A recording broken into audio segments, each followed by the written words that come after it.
After my breakup, I just wanted somewhere quiet, somewhere I could start over. The apartment I found was small, one bedroom, fourth floor, a narrow street downtown. The building was old but clean, with peeling paint and the faint smell of detergent in the hallways. The kind of place where everyone minds their own business. I moved in late summer. For the first few weeks, everything was fine. The city noise was muffled up here, just distant car horns and the low hum of the elevator. The walls were thin, but I did not mind hearing life again. Footsteps, laughter, muffled television through plaster. It made me feel less alone. Across from me, apartment 4B, a brass number plate, slightly crooked. I never saw anyone go in or out, but sometimes I heard the faint sound of heels in the hallway. Once or twice, I thought I caught movement through the peephole, just the edge of a dark coat, turning the corner. It started about a month after I moved in. I came home from a late shift, around midnight. When I locked my door and turned off the light, I noticed something odd. Through the peephole, someone was standing across the hall. A woman, I think, facing away from me. Still completely motionless. Long dark hair, a gray coat. At first, I thought maybe she had dropped her keys or was waiting for someone, but she did not move. Not for minutes, not for an hour. I fell asleep on the couch. With the television on, when I woke up around 3 in the morning, she was gone. The next night, same thing, same time, same spot. She stood there, silent, her head tilted slightly down, like she was listening. I tried to open the door once, just a crack, but the moment the latch clicked, she turned her head slightly, and I froze. It was not a full turn, just enough to see a sliver of her face, pale, expressionless. I shut the door and locked it again. Days passed. Sometimes she was not there, sometimes she was.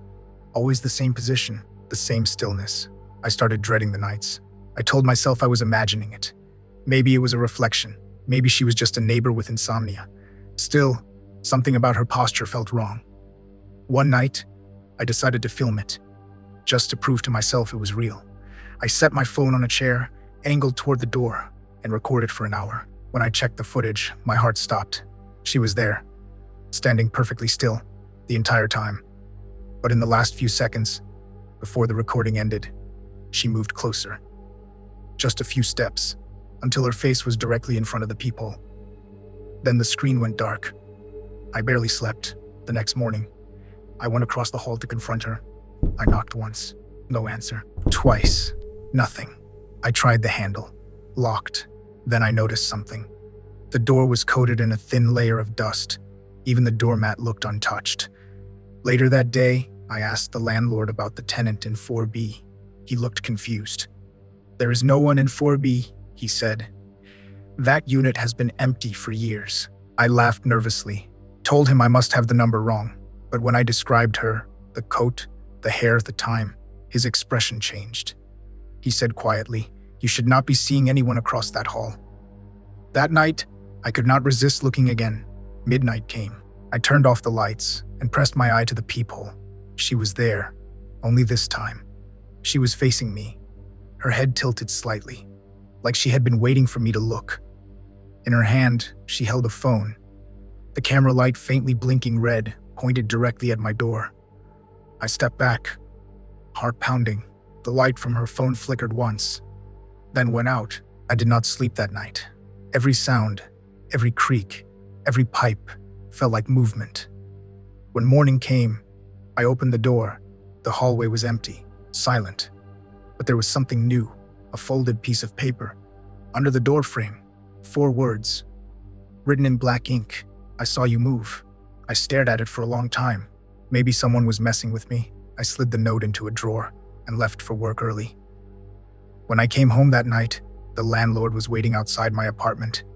He said maintenance had gone to check 4B, just to be sure. They unlocked the door inside. There was nothing. No coat, no signs of anyone living there. Only bare concrete floors and a layer of dust, thick enough to muffle footsteps. Still, when I looked across the hall one last time before he left, I could have sworn I saw something move. A faint shadow retreating behind the frosted glass of the empty door. Now, every night, I leave the lights on, but sometimes, when I wake up in the dark, I feel it again. The sense that someone is standing just outside my door, waiting for me to look.